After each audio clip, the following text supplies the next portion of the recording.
Hello, you wonderful people, and welcome to another episode of Super-Fanta-Fi. This being a show where I talk about TV shows of the supernatural, fantasy, and or science fictional genre. For today's episode, I'm going to talk about the latest episode of Charmed. A lot of really interesting things went down in this episode, so let's break it down. Well, first and foremost, obviously, we open with Maggie's vision. Obviously, we get a lot of glimpse of what's going to go down in this episode, but also she has a vision of someone dying. She just doesn't know who. And obviously for Maggie, I think that, that's the downside of having the power of premonition, not getting the full picture, especially for her considering everything's going down. She's stressing because I think for her, it's like, I'm like the focal point. I know what's happening and I don't know, what's exactly going to happen and who's going to die. And, she ends up talking to Mel about it. It's like, she doesn't know how she would be even able to handle if anything happened to any of them. But it's like, hey, we've changed your premonitions before. We can change this to like nothing set in stone. So while they're doing that, still trying to fill out what the vision's about. But it also ties into like they end up talking to the Guardian, and the Guardian warns them about a new conqueror rising, and potentially that being Viv or it being Julian. But this conqueror, if they made their way to the Black Amber and they touched it, it would basically bring about something cataclysmic to the same caliber. What the last time this happened, it was the dark humanity. Well, the world went into the Dark Ages. So, but now it's like, okay, so we only have two choices. Either because we can lock this door, but if we lock the door to this place, that means cutting us off to the Black Amber's power, which powers a command center, so they wouldn't be able to teleport all over the place. They wouldn't have access to all that the command center has, letting them know where people are in danger and who's in danger. But if they leave it open, they leave the chance for the Conqueror to come in there. So it's meant to be a last-ditch effort with this whole situation. It is kind of like because sacrificing the command center which has become their ultimate tool in, saving the day, which is something I never even thought about until just now. I mean, they in the original show, they went places, but it wasn't, I mean, to my recollection, they popped in other places. It wasn't like they just stayed in like the town that the city was set in, but it's like, I mean, the show was set in, but it's like they popped in from different places, but I feel like this one's a lot more worldwide than the previous show was, in my opinion. Because, to be fair, they never had full-on access to a place that could literally teleport them all over the place. They needed Leo to, eventually Paige to, white light them, like, all over the place. In this case, like, Harry to orb them. That's the word I'm looking for. Orb them all over the place. But, obviously, like, that's not a viable option all the time. So, this kind of helped get around that. So, but regardless, at the same time, Harry and Macy are debating about the whole Julian thing, which we find out he's disguised as Nadia. I thought that was a really nice reveal because even I was kind of caught off guard, like when Vivian was doing her thing and Nadia being like, whoa, are you sure you should do that? I was like, oh, that's interesting. Last episode, you seemed so gung-ho about it. Now you're like having reservations. I'm like, oh, maybe you're starting to see Viv for who she really is. But it turns out it was Julian. That explains like the reservation, because it's like, whoa. Weren't you and Julian going to wait to use this until like you worked out some of the kinks? It's like, no, I'm going to use it now. The prism being this little gauntlet that absorbs magic. And she's using it on that dude, Ivan, almost like petrifying him. But now Julian, as Nadia, which they talked about what they did to Nadia. They basically did the same thing as Jimmy, made her forget about the faction and magic and teleported her like halfway across the world. But the way they were talking about it made it seem like it wouldn't stick like Jimmy's situation did. It seems like hers was going to be temporary, so we got to handle this before she remembers everything and comes back. Maybe they're kind of implying like someone finds her who's connected to the faction. It's like, oh, and it reminds her, and it kind of breaks the spell. So, because it's not as foolproof as the one they used on Jimmy, because the one on Jimmy was kind of like 100%. This might be like maybe like 50, or like the potency's maybe not as strong. Which still kind of presents the opportunity that maybe we haven't seen the last of Nadia, that she could always pop up in the story in some shape or form.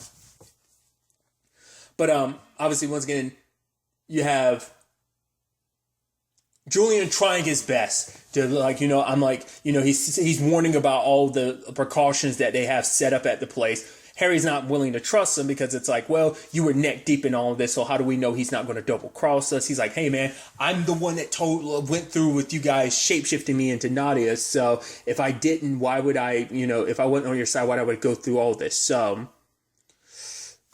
now, obviously considering like, hey, Harry and Macy aren't really in the best place relationship wise, like obviously this stacked on top of that, not adding more fuel to the fire in that regard. But this whole looming doom situation has kind of set everyone all like a little off, because I'm sure for Harry, he's worried about it because it's like it could end up being obviously it could potentially be one of them, so he's worried about their safety, so that's why he's reluctant to trust Julian. You have Maggie checking in with Jordan because it's like, hey, just be extra safe because I had this vision and you're worried that it might be him. You have Mel meeting up with Ruby. Great, she needed an item from her, but more so it was just because I don't know if I'll see you again, and we're not in the best place either. Or, we're kind of put us on pause, but at the very least, I wanted to see you one last time just in case I never got the chance again, But what I thought was interesting too is when you had Julian or Nadia, like when she bumps into Vivian, because Vivian's already got the glove, and it's like, oh, hey, were you looking for this? It's like, yeah, the Charmers are on the way. I was like, okay. I thought the storyline was going to be like, okay, you're going to betray them, but obviously they're going to still think you're bad, but you're actually working with them, and this is going to help in the long run. So you're kind of almost doing it's really just a double cross, but it's going to look like a triple cross. But in actuality, it didn't even go that far, because it's like, yeah, the Charmers are on the way, so we need to get that out of here. It's like, oh, okay. And then like Vivian asked a question. I was like, oh, she's testing you. You don't have all of Nadia's memories, but it's like, yeah, you went to this hotel. She's like, right, you're right, I did. I was like, where's the but? It's like, but you didn't go with me. So who are you? And it's like, it's me, and she's like, Julian, how could you turn against me? Like, I can't believe you let her, because of her, Macy, you let her seduce you. It's like, no, like you let her manipulate you. And it's like, you would know all about manipulation. I know about the whole Rosemary thing. And it's like, well, it's like we were entering this to heal people. It's like we can heal people, but we won't be able to do that until we get magic in humans' hands, And Julian's like, I want to put a stop to all this, but then she turns it against Julian, her eyes going red and everything. I'm like, wow, you're about to hurt your own. To be fair, you manipulated your own nephew by pretending like magic was helping save your niece, So you're not but it's like the fact that you turn against your own living family. I mean, that's what happens with power. It corrupts people. Oh, absolute power corrupts absolutely. Obviously, Harry manages to sneak in because they used the spell to end up breaking down the barrier. And sadly, by the time Harry gets there, all the other magical creatures that were locked up, all their powers had already been drained. You're like, oh, damn, they weren't able to save everybody. But Macy not willing to let Harry go in there alone, which, once again, feeds into the whole conversation Harry had beforehand about, like, our emotions kind of get in the way. But, so Macy went on ahead. But because of that, wanting her to go, and obviously it's like, okay, me and Mel, Maggie saying, we will hold down the spell. But obviously that had blowback. It was interesting because the way Mel put it specifically, she was like, something with my powers. I guess there's like a bit of feedback with that whole situation, which I'll get to that in a second. I just thought about hearing the word feedback made me think of something else, but maybe I guess it kind of like you're channeling all this power and it bounces your own powers back at you, because Mel, her power is all about like attacking stuff on a molecular stuff. So I guess like it was almost like backing at her, on a molecular level. I'm probably reading too much into it. It's just probably just a general magic feedback, but part of me wonders if it hit her even harder because of what her powers are, because that's what it seemed like she was implying. And then Maggie had to be the one to hold down the fort completely, because she had a conversation with Julian earlier, because she had a panic attack and she's scared, like, what if we're in the process of all this and I have a panic attack again? But it's like, don't worry, like, we got this. Like, because obviously they would need a coven for the spell, but it's like, we're the charmed ones, we're the most powerful witches out there, we got this. But Maggie's scared that she won't come through in the end.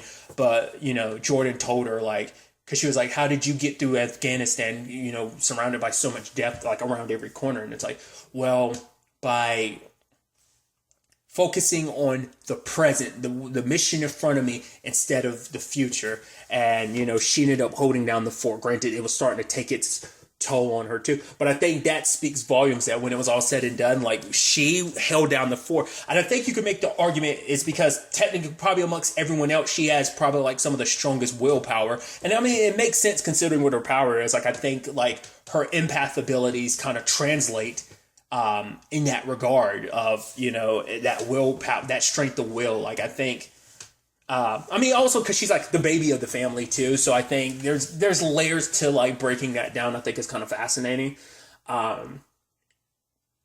Because she has proven time and time again that she can be one of the most strong-willed amongst the siblings, I feel like.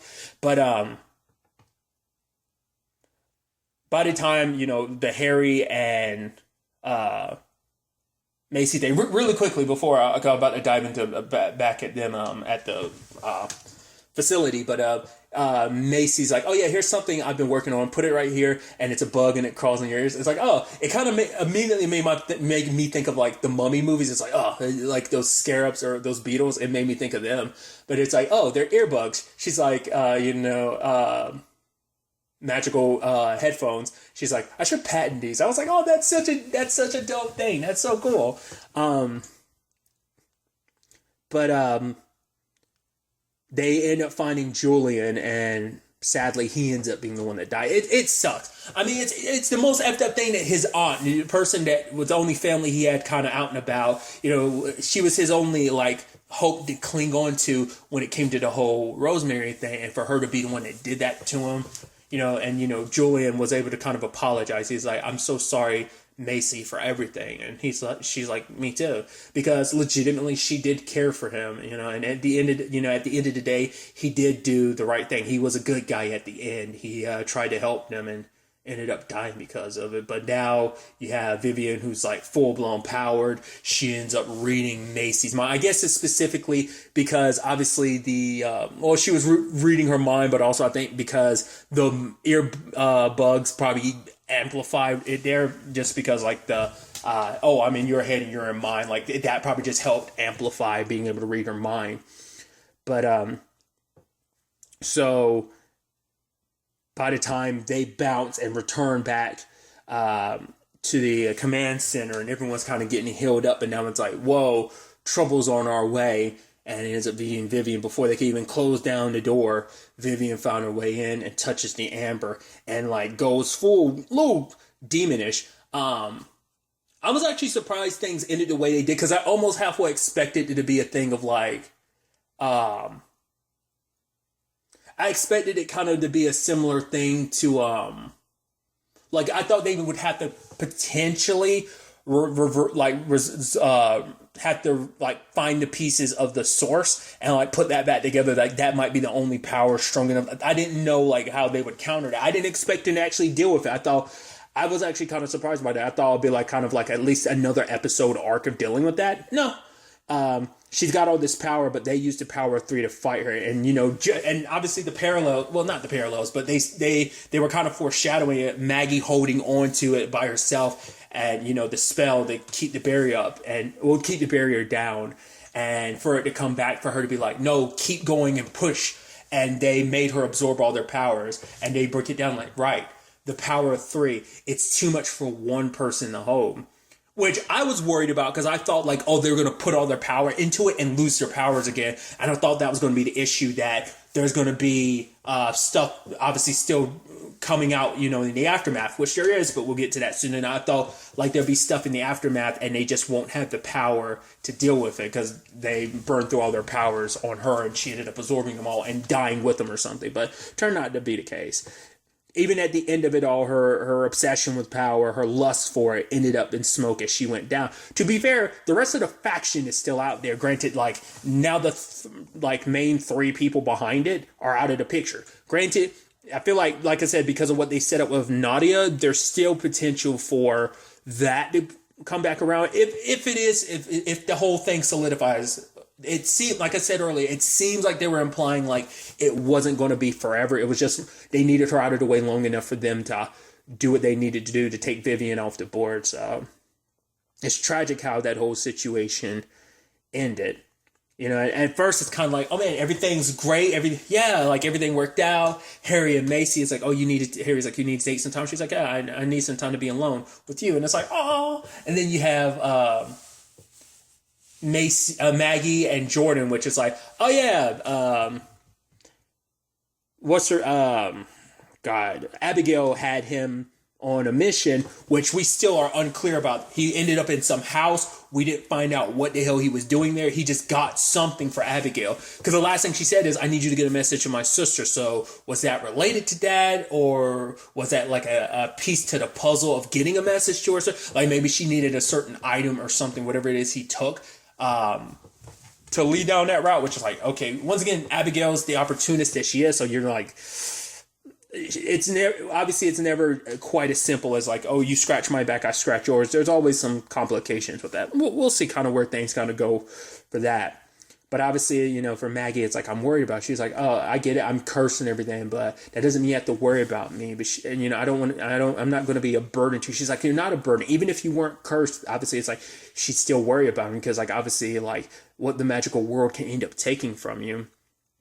And, you know, it's like, it's that moment where you're almost like, kiss, kiss, kiss, kiss. Oh, but they're neither one's ready to really take that step because Maggie's afraid to draw him in too close because she, you know, they've seen firsthand what this magical world can do to a normal human dragged into it. So she's afraid to kind of, you know, I mean, to be fair, her last relationship kind of imploded. You know, didn't know necessarily the best of terms. Granted, that Parker situation's a bit different from Jordan's, but it still just probably makes you a little reluctant to put yourself out there. Which, once again, I always think is kind of the interesting parallel because that was Phoebe's storyline later on in the series. She kind of gave up on love to a certain extent just because it was just like one terrible thing after another, like this magical life. It cost a lot of people, a lot of the Hollowell sisters, it cost them a lot.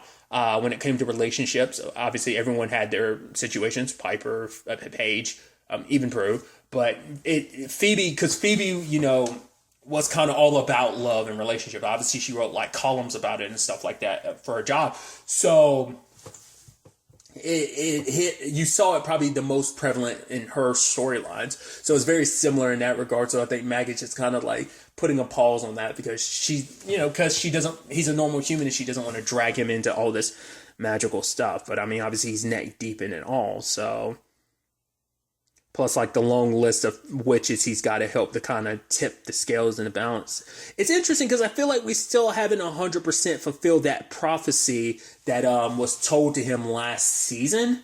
Because I was expecting, because it was basically saying there would be 3 to kind of rise. So it made me think, like, I thought it was going to be Rosemary, Vivian, and Julian. Like, all 3 of them, like, they'd be like they'd be the dark side version to the dark side equivalency to the charmed ones. That's what I was kind of thinking, but that turned out not to be the case. I'm still wondering, will they do anything with Rosemary? Like, obviously showing, like, oh, her condition isn't getting better, but part of me wonders, could there be some part to play in that? Like, maybe we kind of like, maybe there'll be a reveal where it's like, nope, that there's going to definitely be some more they end up doing with it. I don't know. I'm curious to see if that ends up being the case or not. Because that's even sadder too when you actually think about it, because that means Rosemary has no one now. Her parents are gone, her brother's gone, her aunt's gone. Like, she literally has no one. So I'm wondering if that's something potentially set up where, like, Macy decides to take it upon herself to kind of look after her, like, every once in a while or something, you know, check in on her for, you know, Julian's sake, because he can't do it, you know? So then there's a whole, you know, circling back to relationships, you have the whole Ruby and Mel situation, which is like, hey, it's like, you know, you're right, I could have gotten a crystal anywhere else, but I didn't know if I'd see you again, so I wanted to see you. So it's like, well, where do we stand? Well, here. And, you know, it's like, oh, I'm about to have their intimate moment, and then, like, Ruby starts coughing up Ash. I was like, oh. Well, at the time, my immediate thought was like, oh, is that supposed to be like an equivalency to the amber, but kind of like turned to dust? And it's like, okay, Harry can't heal it. And then all of a sudden they're looking like, okay, what's going on here? And then they remember, like, what the Guardian said. They look at the board, all the witches are lit up. They flip it into the, look at the demon side of things, all the demons are lit up. I was like, now that's interesting. So now we're basically looking at which maybe, I'm actually thinking too much about it, because I'm like, oh, it's like a virus spread across the witch world and the demon world. Probably, I mean, it seems like it's just all across the magic kingdom, so it's not just witches and demons. They're the main focus of the magic board, but it's like, well, it's probably affecting every magical creature, which I just think is interesting. Like, not interesting. Well, it's just kind of like, well, there's a pandemic, and now it's like there's literally a pandemic in the magical world. You know, it's kind of, once again, it's probably a thing of they probably already had that written potentially before everything went down in the world. So it's just interesting parallels. I'm probably reading too much into it, but it just, because it's spreading like, it's kind of like a virus. What I thought was interesting, though, is they haven't been affected yet. I mean, they might be, but maybe because of their circumstances, them being the charmed ones, it's hitting them a little slower than it is everyone else. Maybe eventually it'll hit Harry as well. I don't know. That's definitely going to be interesting. This might be a circumstance that brings both the demon world and the witch world together. We're going to see whether Abigail's someone that's infected. Maybe she is, but then slowly, like, maybe it seems like she's fine at first, but then eventually it's like, nope, she's infected as well. I mean, we still don't fully know the scale of like how far this is going to reach across. Like, it seems like this might be just like a straight up, like, inadvertently a human might have been like the quote unquote end of the magic world, because she might end up Vivian might have actually end up killing, in her ambition for power, wanting humans to have it. You might have inadvertently, and maybe this is the kind of final middle finger, because it's like, not only am I going, I'm taking magic with me to a certain extent. So, you know, that's definitely going to be interesting to see where that goes and how do you even recover this situation, because, you know, the tree is dying. You can't get advice from the guardian potentially. So it's like, how do you reverse this? Because they kind of have to handle this on their own. They probably have to look through the Book of the Elders to figure something out. It's going to be interesting to see how this situation ultimately ends up playing out, because now we're seeing the end of this arc. So now it begs the question, what is this? Where would setting up for the next arc, the next storyline, and where all this will end up taking them? Because will they really need to be under witchness protection anymore? Like, you know, where things kind of go from there. I mean, what will their lives look like? Are they going to stay at safe space, you know, or will they find somewhere else? Like, there's so many questions. I mean, obviously this is having an effect on the magical world, but will that in turn have any effect on the human world? Probably not. It's probably just going to be like, this is a level extinction situation in the magical world. Like I said, might have both sides coming together to be like, we have to work together to remedy this situation, which isn't that much of a shock, because obviously, like, even in the original show, there were instances where, even just outside the cold situation, there were instances of demons, and I think like the final arc of the original show brought like some demons working with the Charm Ones to stop Billy and her sister, who had kind of gone full blown dark side edge. Now, more so her sister, but obviously Billy just wasn't on the best of terms with the Charm Ones at the time. So, plus, you know, there's a whole angle, like I brought up earlier too. Like, there's still the faction. Like, yeah, the heads to the Hydra have been cut off, but as you know, those suckers like to pop up. So it's like, it's not like that's necessarily over, because there's other people. Plus, everyone that they were doing business with, like, some of those people are going to look at this as an opportunity to kind of fill that power vacuum of like, they now know magic exists. So you have to not only take down the rest of the faction, but you have to, all the people they were in business with that now know magic exists, which I'm sure those are probably just other people within the faction themselves. That's a lot to handle as well. Plus, the whole situation with their dad. Their dad went off to, well, I forget the circumstances where he left so that he wouldn't be a burden to them. Or there was something else he was looking into, wasn't he? Or was that before he came back and then like he left again? I can't remember the circumstances of why he left. Do let me know in the comments down below. I want to say it was like he was investigating something for them. I thought he left to look into the faction for them, but I think it was something. I think it was just so so he wouldn't get caught up in everything. They wanted him to be safe, so he kind of left, if I remember correctly. So I mean, there's still potential stories to throw in there with Ray. A lot of interesting directions. I'm curious to see ultimately where they end up taking this going forward into the next episode. But really, that's all I'm going to talk about. Until the next time we meet, be happy, be safe, live life to the fullest, and enjoy it. Good day, and goodbye.